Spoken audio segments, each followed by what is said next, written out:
Imagine what Iran would do with nuclear weapons. And this same Iran vows to annihilate Israel. If it develops nuclear weapons, it would have the means to achieve that goal. Welcome into America's Forum for this Tuesday. You just heard Israeli Prime Minister Benjamin Netanyahu yesterday at the America-Israel Public Affairs Council. Of course, today the Prime Minister will address a joint session of Congress, and that is why we are so pleased to welcome to our program former Secretary of Defense Donald Rumsfeld, joining us by phone from Taos, New Mexico. Rummy, thanks for making some time for America's Forum today. Well, I'm delighted to be with you, J.D. Mr. Secretary, let's begin with some recent statements you have made. You've been quoted as saying you're shocked at how this White House is treating Prime Minister Netanyahu. What is most disturbing about the treatment of the Israeli Prime Minister?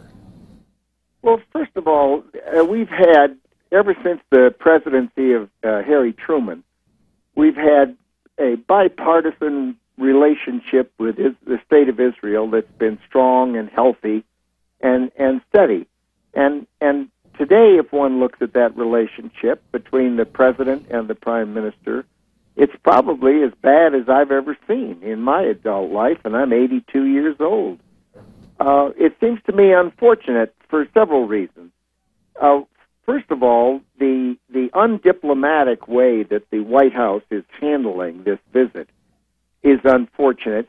First of all, it's unfortunate, as I say, in terms of the relationship between our two countries, which is Israel and is an important ally. But it's also a distraction from the important questions with respect to the Iranian nuclear program. I don't know anyone who could provide better insight as to that subject for the United States Congress and the American people than the Prime Minister of Israel. When they talk about that issue, as the Prime Minister said in his remarks this morning, or yesterday morning, I guess it was, in Washington, D.C., before he spoke to the Congress, he pointed out that for the United States, the Iranian nuclear program is a matter of security, an important matter of security. But for the state of Israel, it's a matter of survival.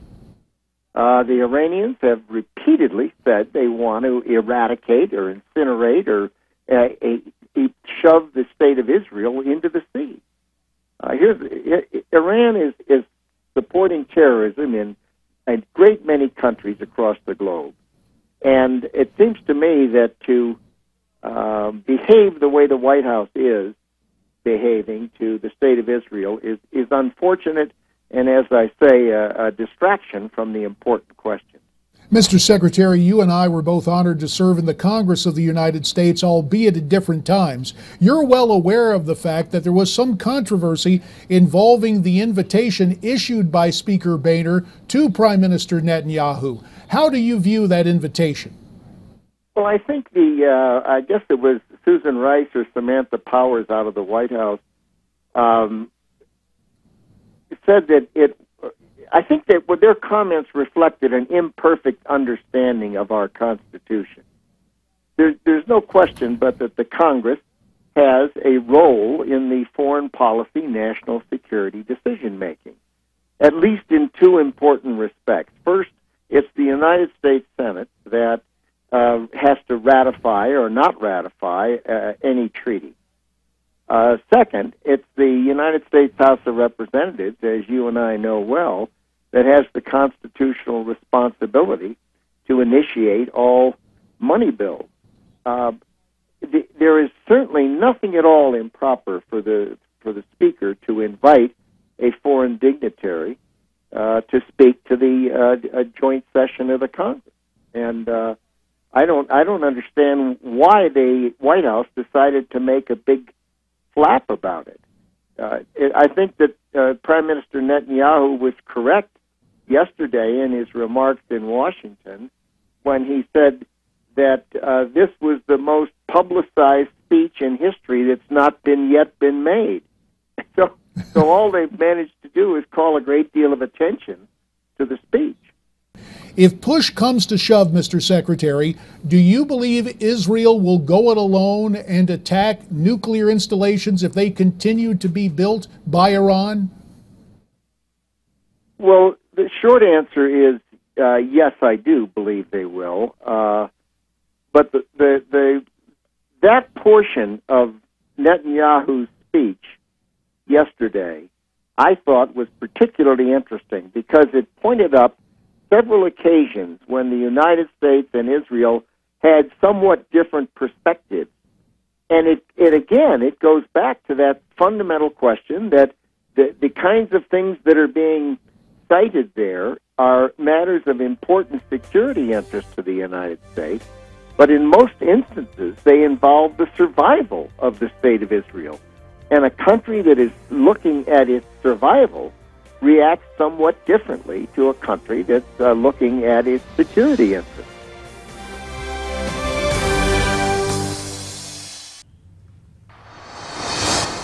Let's continue the conversation now with former Secretary of Defense Donald Rumsfeld. Rummy, the administration is negotiating, really pushing hard for this deal. Is that the right move? I don't quite understand why the United States government is negotiating the way it is. It seems to me the purpose of a negotiation is to get a deal that's in our national security interest. The purpose of negotiating is not to get a deal, any deal. It's to get a deal that accomplishes your goal. And from what I've seen of the leaks in the press about the arrangement that's being negotiated with Iran, it's the kind of an arrangement that probably the United States would be best walking away from if we can't move it to a point where it's in our national security interest. You spoke of some of the perceptions of the press and leaks involving the American and Iranian negotiations. Rummy, there was another interesting story over the weekend, albeit in a Kuwaiti newspaper, saying that President Obama threatened to shoot down Israeli jetliners if Prime Minister Netanyahu went ahead with a preemptive attack on Iran. And the paper indicated that one was very much under consideration and perhaps about to be implemented late last year. Is there any veracity to that in your mind? I have no idea. I think, however, that I have no idea. I really can't even comment on it. But the movement of U.S. military capabilities out of Iraq clearly changes the picture somewhat. Mr. Secretary, we were privileged to serve together during those tough days when we went to war in Iraq. You said on repeated occasions, I think this is an accurate paraphrase, that the war would not be lost on the battlefields of Iraq, but instead in the corridors of power in Washington. Sir, was that statement on balance correct based on what this president has done? Well, I don't know. I don't recall precisely what I've said, but I have said, J.D., that this struggle is much more like the Cold War than World War I or II. I say that because it's something that is an ideological struggle, and we're going to have to compete against an ideology, the jihadist, Islamist ideology, that is determined to strike at the very heart of nation-state concept, and it's the nation-state concept that has ordered the world. And that means it's going to take patience, just as the Cold War did. It lasted decades. It's going to take a steadiness of purpose, persistence, a bipartisan understanding of the nature of the problem, and a willingness to persevere over a sustained period. And if one thinks there's going to be a quick victory with a signing on the USS Missouri as ended World War II, I think they're making a mistake.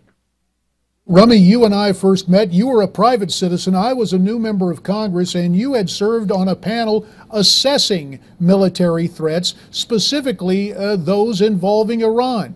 If you would, please, Mr. Secretary, compare and contrast the Iran of 1995 with the Iran of 2015. And we have about a minute and a half remaining. You bet. Well, very briefly, I did chair the Ballistic Missile Threat Commission. And the reality is that there has been a great deal of cooperation between countries like North Korea and Iran and other countries that are of like mind to trade technologies. And as a result, Iran has been able to move forward with its nuclear program. It's also been able to move forward with its ballistic missile program. They, at one point, some years back, actually launched a ballistic missile from a cargo ship. So they don't need intercontinental ballistic missiles to threaten other nations in the event they eventually do achieve a nuclear weapon. We have been focused on Iran and Israel, but Mr. Secretary, in your mind, with 30 seconds remaining, does Iran present a clear and present danger to the United States? As I say, I do not know enough about their nuclear program, the details, since I left government. What I do know is that Iran has a lot of American blood on its hands, that they are supporting terrorism in a number of countries, and that is a danger to our national security. And mindful of that, Mr. Secretary, 15 seconds, if you could offer some friendly advice, one piece of advice to the current Commander-in-Chief, what would that be? Well, it is that everyone in the country looks and hopes for success on the part of our nation. And what has happened is this president has created a vacuum. That vacuum in leadership is being filled by people who wish us ill and do not have our values or our interests. And the United States cannot afford to step back from the world. Former Defense Secretary Donald Rumsfeld via telephone from Taos, New Mexico. Sir, we thank you for your time. Thank you so much, J.D.